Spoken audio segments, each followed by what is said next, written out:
Hi, so we're going to present perhaps the most ephemeral object that you'll hear about this week, and also the most difficult to touch. So we were very interested to see how the team were going to present the object in the foyer. This, which, if you aren't familiar with, is a hashtag connected with social media tool Twitter. So what is the hashtag? Well, back in the day, in the States, it was a symbol for the pound, for pounds. And then more recently, you would use it in telephone banking to say, to enter, this is the amount of money. But since Twitter, it's a way of designating an area of interest and then connecting with people through who are also interested in that area. But what does it mean to be connected? And how does this relate to the way we work? Particularly, Allison and I will be talking about this in the realm of teachers and how they connect with others professionally for their professional goals through social media or not, as the case may be. Thanks. So, there's a number of important questions about connecting, and like John's talk, we're going beyond the object to focus on the people and their interrelations.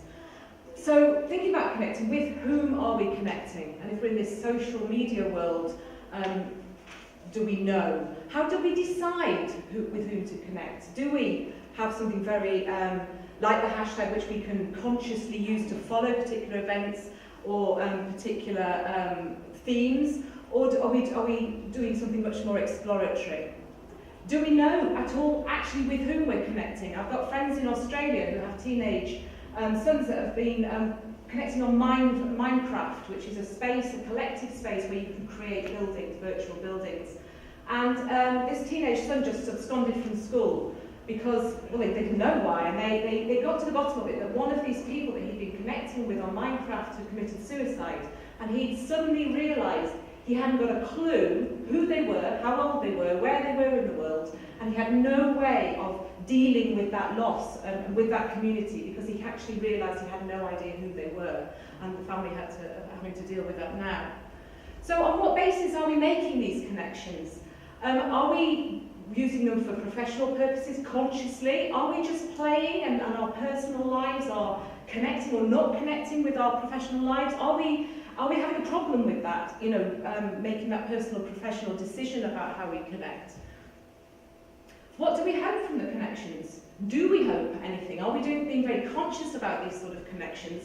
Or are we just sort of being serendipitous and just sort of getting out there and trying to be in the right place in the right time? Do we think that we offer anything to these connections? Are we actively going out there to offer? This virtual world is a place where we can do something different to our physical relations. It's quite unusual to be in a group of people and to sit back and lurk, as you would class being out there in the virtual world. But you can just go out there and you can see what's out there and you can listen. You don't have to actively give anything to that activity. And so that might feel quite unsafe to be in a space where other people are lurking, other people are around there sort of watching what you're doing. And so there are a lot of feelings and emotive connections around this sort of new way of connecting. So ultimately, especially with the theme of today, we wanted to think about is connecting through social media and good use of our time, and as Therese says, we're going to use teachers as an example. So my research for the last 10 years has been about the networking of teachers, and we've been looking at different tools.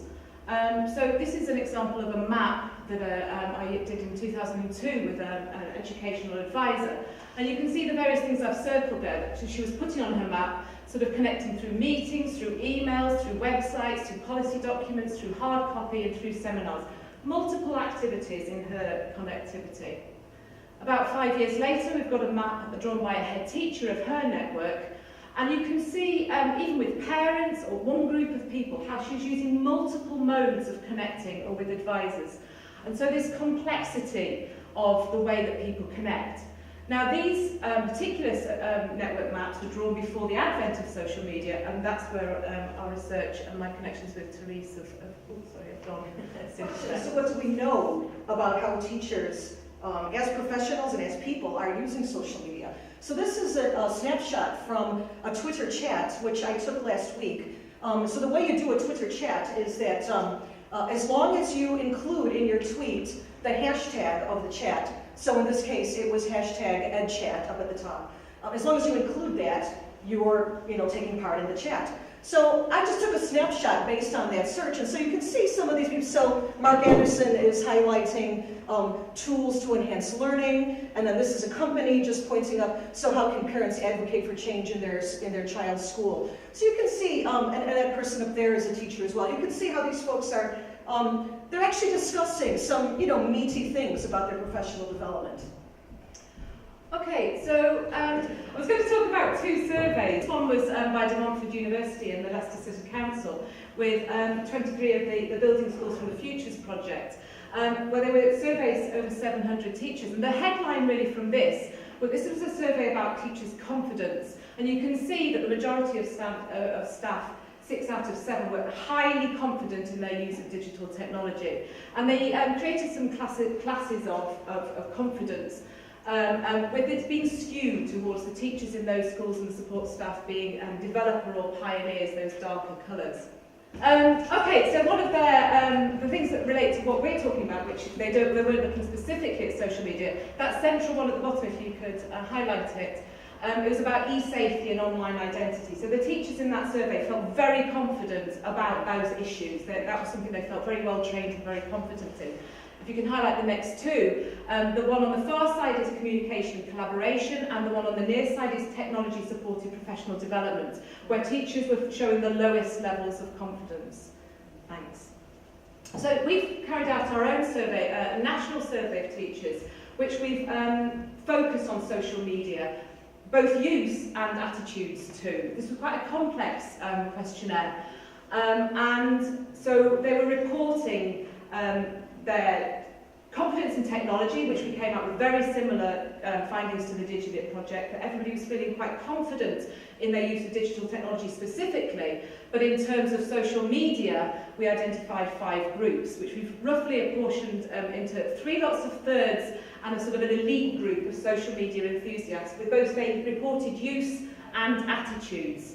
So those social media enthusiasts are using multiple tools, they're posting their they've got highly positive attitudes. If you go down, you can see 3 sort of large groups of teachers reflecting the sort of spread of society, this sort of social divide of social media engagement and attitudes towards. This term conscious Luddites came out of the focus group work that led into the design of the questionnaire, where people were saying there are people actively avoiding, they've got concerns and they are actively avoiding it both personally and professionally. So if we could just bring up the next set of data.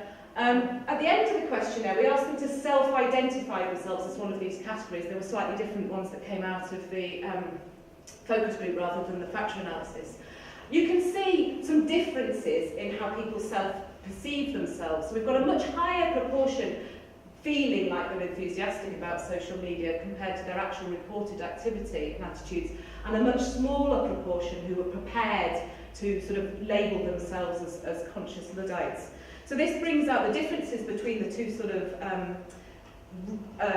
ways of reporting themselves, but also identifies this social media divide amongst teachers, which is the case in society. So, thanks. So just to show you some quotes from the teachers themselves, it'll give you a richer idea of their thoughts. So this teacher, she called herself a cautious user, and she teaches secondary school students.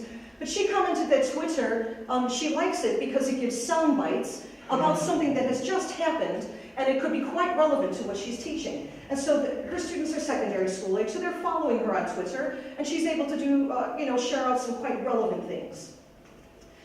This teacher calls herself an enthusiast. Now she is of primary school pupils, and she talked about reception teachers setting up a quad blog, which is, it says 4 schools set up blogs, and then the pupils blog on it, and it's relatively private then, and just the 4 schools look at each other's and comment on each other's. And this is a way for very young pupils, even reception age, to be building up their communication skills.